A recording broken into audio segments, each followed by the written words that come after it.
ಆತ್ಮೀಯ H16 news ಅರ್ಥಾತ್ ಹೇ ಸಿದ್ದರಾಮಗೆ ಸ್ವಾಗತ. ನಾನು ನಿಮ್ಮ ಎಂ ಮಲ್ಲಪ್ಪ ಜೋತಾರ. ಆತ್ಮೀಯರೇ, ನಮ್ಮ ಕರ್ನಾಟಕ ಸರ್ಕಾರ, ಸಿದ್ದರಾಮಯ್ಯ ಸರ್ಕಾರ ಯಾಕೆ ಕರೆಂಟ್ ಕೊಡುವಲ್ಲಿ ಹಿಂದೆ ಮಾಡ್ತಾ ಇದೆ? ಹೊಸದಾಗಿ ಮನೆ ಕಟ್ಟಿಸಿದವ್ರಿಗೆ ಅಥವಾ ಬಾಡಿಗೆದಾರರಿಗೆ ಈಗಾಗಲೇ ಆ ಸುದ್ದಿಗಳು ಹೊರಗೆ ಬರ್ತಾ ಇದ್ದಾವೆ.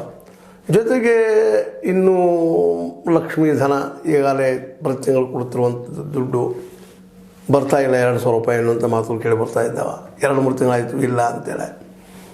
ನಿಜವಾಗಿಯೂ ವಿರೋಧಿಗಳು ಆರೋಪ ಮಾಡುವಾಗೆಲ್ಲ ಖಾಲಿ ಆಯಿತಾ ಸಿದ್ದರಾಮಯ್ಯದು? ಎಕನಾಮಿಕ್ ರಿಸೋರ್ಸಸ್ ಏನು ಇವ್ರದ್ದು, ಯಾವ ಮೂಲದಿಂದ ತರ್ತಿದ್ರು? ಟ್ಯಾಕ್ಸ್ ಮೂಲ ಅಂತ ಎಲ್ಲರಿಗೂ ಗೊತ್ತದ. ಮತ್ತು ಇದೆಲ್ಲ ಇದ್ದಾಗ ಇದೆಲ್ಲ ಪ್ಲ್ಯಾನ್ ಮಾಡ್ಕೊಳ್ಳಾರ್ದು ಮಾಡಿದ್ದಾರೆ ಇವರೆಲ್ಲ. ಯಾಕಂದರೆ ಪ್ರತಿ ತಿಂಗಳು ಇದು ಬರುವಂಥದ್ದು ಲೈಟ್ ಬಿಲ್. ಹೌದು, ಒಳ್ಳೆಯ ಯೋಜನೆಗಳು ಇಲ್ಲ ಅಂತ ನಾನು ಅನ್ನೋದಿಲ್ಲ. ಯಾಕಂದರೆ ಇಲ್ದವ್ರಿಗೆ ಅನುಕೂಲ ಆಗಲಿ ಅಂತ ಮಾಡಿದ್ದದ. ಆದರೆ ಅದು ನಮ್ಮ ಖಜಾನೆಗೆ ಭಾರ ಆಗಬಾರ್ದಲ್ಲ ಅನ್ನುವಂಥ ಒಂದು ಮಾತು. ಅದೇನೂ ಇರಲಿ, ಈಗ ನಮ್ಮ ಸಿದ್ದರಾಮಯ್ಯನವರ ಒಂದು ಬಜೆಟ್ ಅಂತ ಮಂಡನೆ ಆಗ್ತಾಯಿದ್ದಾರೆ ಸಮೀಪದಲ್ಲೇ.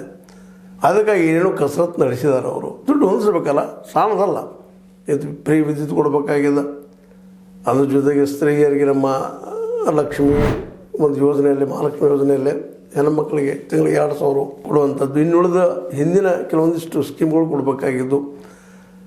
ಹೀಗಾಗಿ ಇತ್ತೀಚೆಗೆ ಯಾಕೋ ಏನೋ ಸಿದ್ದರಾಮಯ್ಯರ ಈ ಗ್ಯಾರಂಟಿಗಳು ಅಲ್ಲಾಡ್ತಾ ಇದ್ದಾವೆ, ಜನರಲ್ಲಿ ಅಪನಂಬಿಕೆಯನ್ನು ಮೂಡಿಸ್ತಾ ಇದ್ದಾವೆ. ಇವ್ರ ಕಡೆಯಿಂದ ಸಾಧ್ಯ ಇಲ್ಲವೇನೋ ಅನ್ನುವಂಥ ವಾತಾವರಣ ನಿರ್ಮಾಣ ಆಗಿರ್ತದೆ. ಅದರಲ್ಲೂ ವಿರೋಧ ಪಕ್ಷ BJP ಅವರು ವಿರೋಧ ಮಾಡೋದ್ರಲ್ಲಿ ಅವ್ರು ಎತ್ತಿದ ಕೈದವರು. ಸಣ್ಣ ವಿಷಯದ ದೊಡ್ಡದು ಮಾಡೋದ್ರಲ್ಲಿ, ಹೇಳೋದ್ರಲ್ಲಿ ಏನೋ ಇಲ್ಲಿವರೆಗೆ ಕಾಂಗ್ರೆಸ್ಸಿನ ಸುದೈವಲ್ರಿ.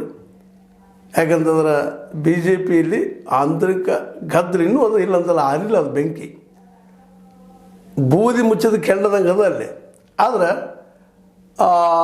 ಕಾರಣದಿಂದ, ಅಲ್ಲಿಯೇ ಒಳಜಗಳದಿಂದಾಗ ಇವತ್ತು ಒಂದು ಸ್ವಲ್ಪ ಏನೋ ಕಾಂಗ್ರೆಸ್ ಒಂದು ಹಂತದವರೆಗೆ ಜೀವ ಹುಡ್ಕೊಂಡು ನಡೆದದು. ಇಲ್ಲಾಂದ್ರೆ ಇಷ್ಟರೊಳಗೆ ಭಾಳಷ್ಟು ಏನಪ್ಪ ಅಂತಂದ್ರೆ ಜನರ ಮನಸ್ಸಿನಲ್ಲೇ ಇಲ್ಲಪ್ಪ ಇದು ಸಾಧ್ಯ ಇಲ್ಲ, ಈ ಸರ್ಕಾರದಿಂದ ಏನೂ ಆಗುವುದಿಲ್ಲ ಅನ್ನೋಂಥ ವಾತಾವರಣ ಮೂಡಿಸುವಲ್ಲೇ BJP ಯಶಸ್ವಿ ಆಗ್ತಿತ್ತೋ ಏನೋ.